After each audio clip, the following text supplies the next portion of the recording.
What's up, everybody? Welcome back to the channel. Thank you so much for joining us once again. Yes, this is an echoey room, Brad. I get exactly what you're saying. Welcome to the wrestle-magic podcast. Thank you so much for joining me. I've been terrible with uploads, but this is getting uploaded today.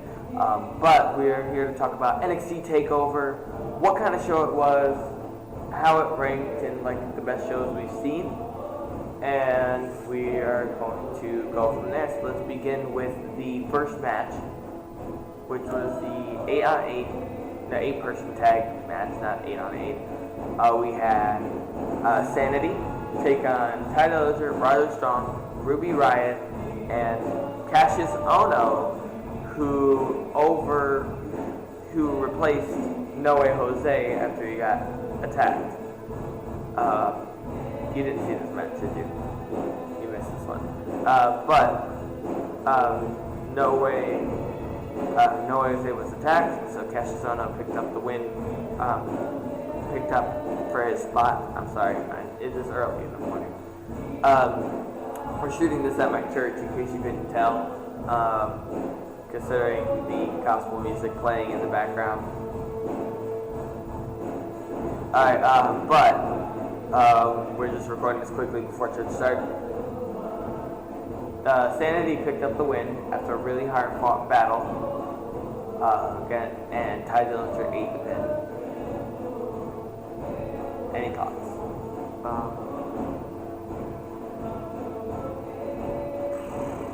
Do you think Ty Dillinger's going to be the one who sends Sanity to the main roster? He better be. Yeah. If this is how they're going to book him, like, losing-wise, that's my thoughts how on they it. should be. That's my thoughts on it, is that, alright, I'll take a Ty Dillinger loss again, just so long as a couple takeovers from now, Sanity leaves for the main roster.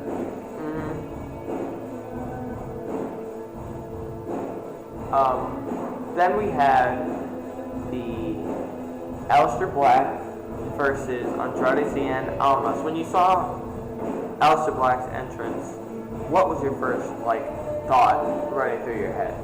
Well, he's got the entrance now. Yep. Yeah, that's pretty much it. Yeah, I was impressed with him, but I wasn't overly impressed. Like he's the next guy. Yeah. But I was thoroughly entertained. I thought he looked like Heath Slater if you just took a basketball pump and started inflating him. But there's not a whole lot to say about him. It was alright. It was good. Then we had what was probably the match of the night. Tag team triple threat elimination. Revival versus DIY versus Authors of Pain. And a beautiful new tag team championship belt. I love the new belts. The world title was a bit underwhelming because it looked exactly like the NXT championship was it's technically their world title. Okay. But the world developmental champion. It was underwhelming a bit because it looked exactly like the women's. I would hope that it would have been differently designed. But it was still a really cool looking belt, and I want it, put it in stores now. Look at Vince. Had to get that in there. What did you think of this match? Of what I saw of it. Yeah, we didn't see a whole lot of it. But from what I saw, it was fantastic. Yeah, it was fun.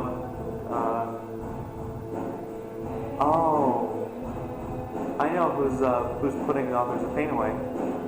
Heavy Machinery. That's what I was about to say. I was like, you better say Heavy Machinery. That's probably, not only are they already really fun to watch, but Heavy Machinery is just as big as Authors of Pain, and therefore it makes the most logical sense that they'd be the ones to finally put them away. Either them or TM61, who you barely saw. Yeah. Yeah.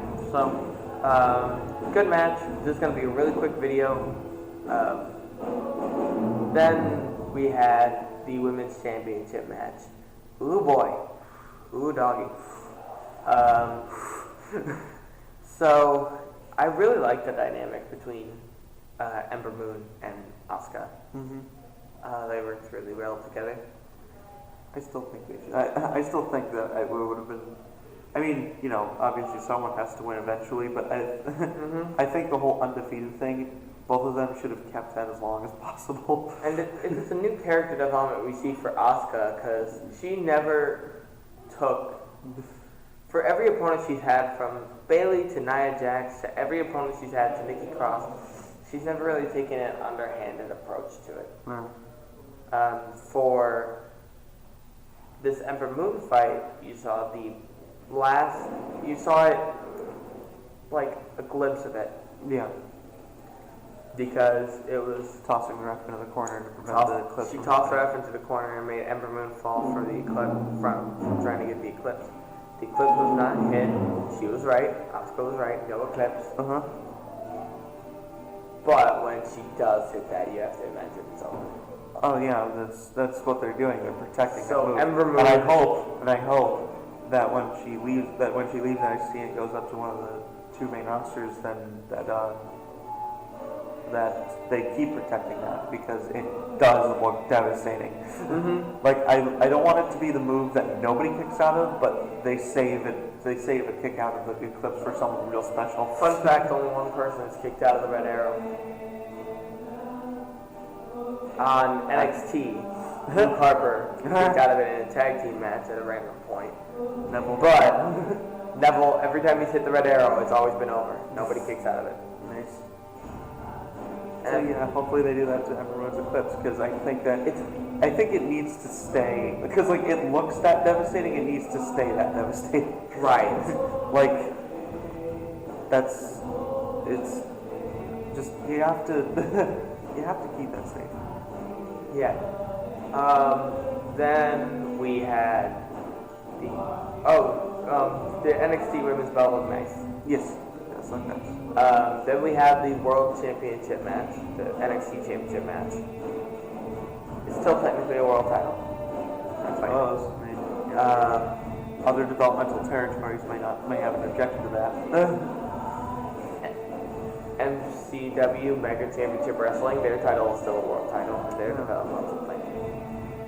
So we had Bobby Roode defending the championship. And Shinsuke Nakamura, excuse me. Yeah, early in the morning. Okay. What did you think? This match made me tired. Yeah. Yes. I really like the back and forth. Yeah. I think this match was better than their match at the previous takeover. Here's what I see happening. At some point when they've both been called up, they're going to make us relive this. But it's like if Shinsuke goes Raw and Bobby Roode goes to SmackDown, like I want it to be, then it would be the cross promotional match at SummerSlam. Right. And hopefully it would end a little bit better than Brock and Orton did. Oh yes. Sure. I don't want Shinsuke to shoot Kinshasa anybody, because I do. Because I'm me. I'm a terrible human. The only person who's ever been shoot Kinshasa, and that was by accident, was Austin Aries, and he can tell you probably don't want that to happen to you. Yeah. Because he had a broken eye hole. Yeah. Because that's not something that's fun to take. A couple things I want to talk about. First, we learned that Big Damo is going to be in the Andre the Giant Memorial Battle Royal. Your thoughts on that?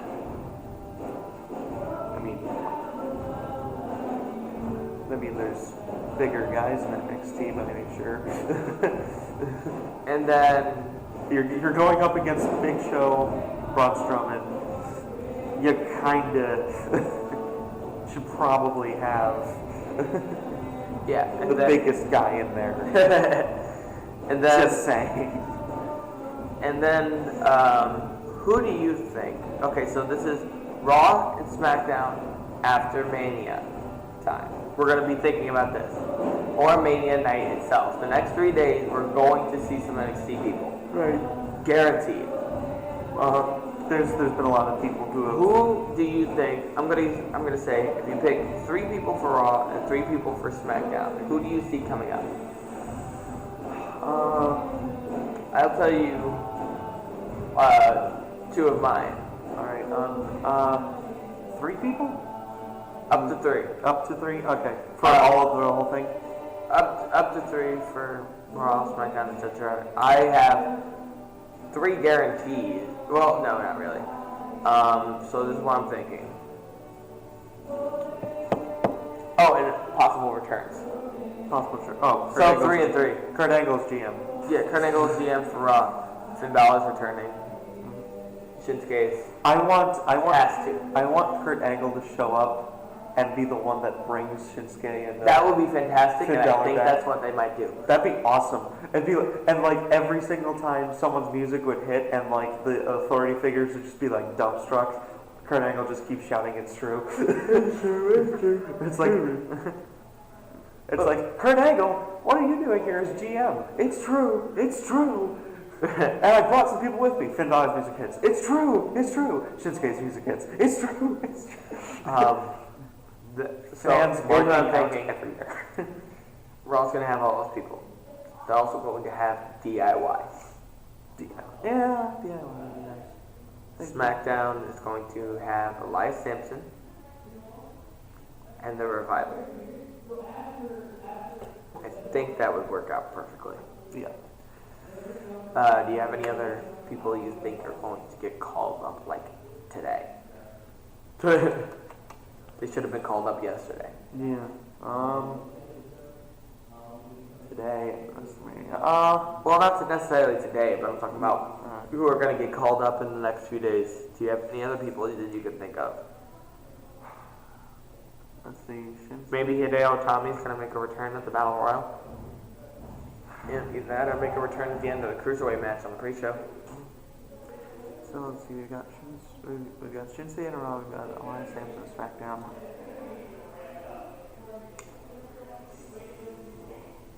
Cassius Ohno debuts on NXT. Oh wait.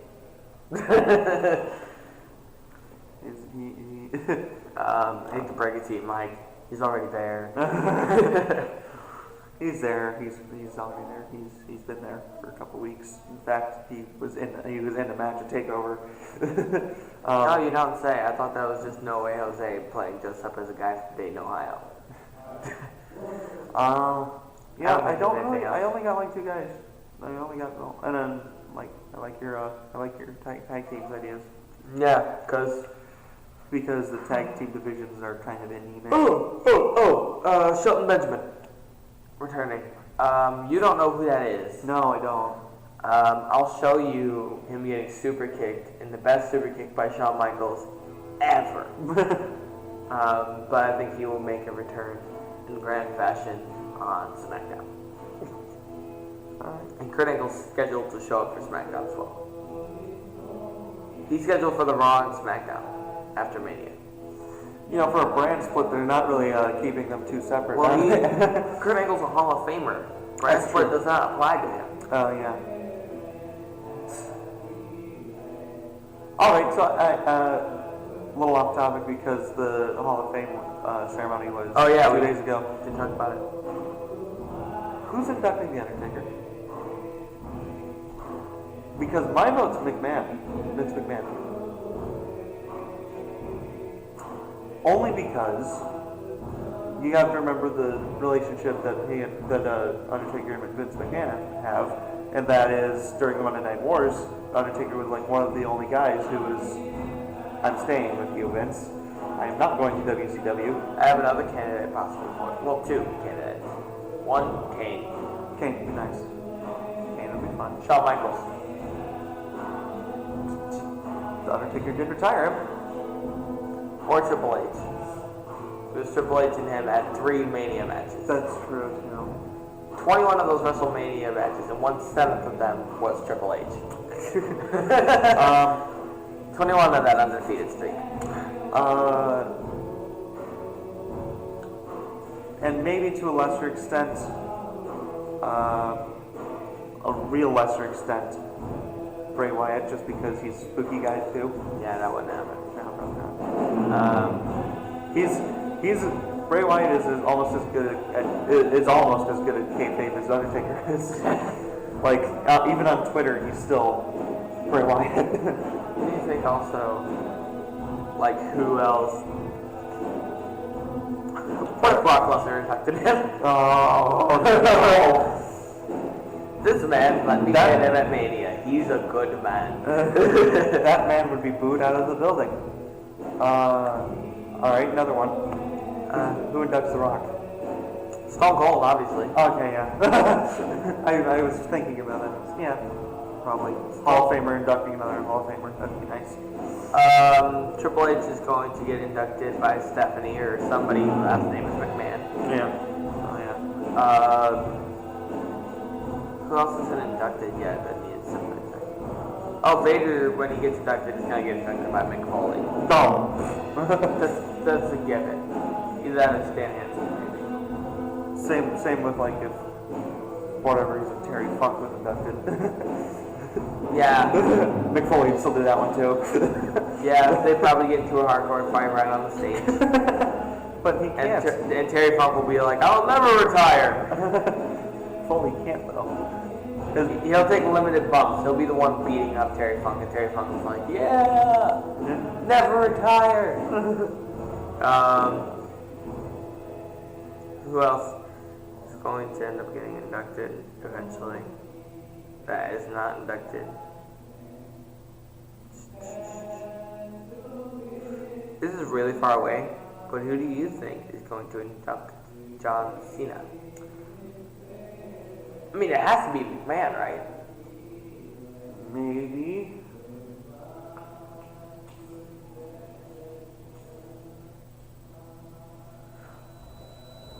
Daniel Bryan, the one guy he couldn't bury. Who inducts Bryan? Shinsuke. Why? Because that's the only reason Shinsuke is in WWE. I mean, it's not the only reason, but it's the main reason. Yeah. And he wanted to work with him. So it would make sense that if he can't work with him in a match, the least he could do. True. The least he could do. But I would like to think that it could.